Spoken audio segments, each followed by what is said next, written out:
ഞാൻ പലപ്പോഴും ആലോചിക്കാറുണ്ട്, കവിതയുടെ വഴിയിലേക്ക് എന്നെ കൈപിടിച്ച് നടത്തിയൊരു കവിതയുണ്ടെങ്കിൽ അത് ഏതാണെന്ന്. പഴയൊരു ഓർമ്മയാണ്. ഒരു ചെറിയ മുറിക്കുള്ളിൽ ചുറ്റും കൂടിയിരിക്കുന്ന ഒരുപാട് കുട്ടികൾക്ക് നടുവിലിരിക്കുന്ന ഞാൻ. അപ്പോൾ അമ്മ കേകവൃത്തത്തിൻ്റെ താളത്തിൽ, കേകയുടെ ഈണത്തിൽ ഒരു കവിത ഇങ്ങനെ ഉറക്കെ ചൊല്ലി പഠിപ്പിക്കും.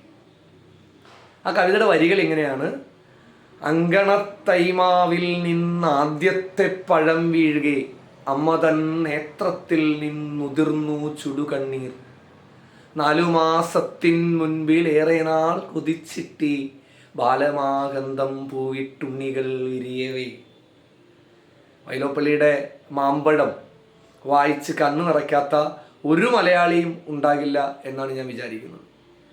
മലയാളിയുടെ മനസ്സിൽ ആഴത്തിൽ മുറിപ്പാടുകൾ ഉണ്ടാക്കിയ കവിതയാണ് മാമ്പഴം. അതിനെ പലതരത്തിൽ വിജയമാഷൊക്കെ നിരൂപണം നടത്തിയിട്ടുണ്ടെങ്കിലും മലയാളിക്ക് മാമ്പഴം എപ്പോഴും മനസ്സിലെ നോവാണെന്നാണ് ഞാൻ വിചാരിക്കുന്നത്. എത്ര ആർദ്രമായിട്ടാണ് വൈലോപ്പള്ളി വാക്കുകളെ അതിൽ ഉപയോഗിച്ചിട്ടുള്ളത്. വാക്കുകൾ ഇത്ര മനോഹരമായി സൂക്ഷ്മമായി ഉപയോഗിച്ചൊരു കവി വൈലോപ്പള്ളിയെ പോലെ മറ്റാരും ഉണ്ടാകുമെന്ന് നമ്മൾ ആലോചിക്കേണ്ടതുണ്ട്. വാക്കുകൾ കൂട്ടിച്ചൊല്ലാൻ വയ്യാത്ത കിടാങ്ങളെ ദീർഘദർശനം ചെയ്യും ദൈവജ്ഞരല്ലോ നിങ്ങൾ എന്ന് വൈലോപ്പള്ളി എഴുതിയിട്ടുണ്ട്.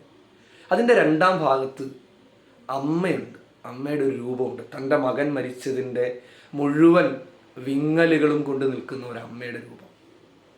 ആർക്കും വേണ്ടാതെ കിടക്കുന്ന പഴമെടുത്ത് തൻ്റെ മകൻ്റെ ശവകുടീരത്തിലേക്ക് വെച്ച് മോനെ തിരിച്ചു വന്നുകൂടെ എന്ന് വിളിക്കുന്ന ഒരമ്മയുണ്ട്.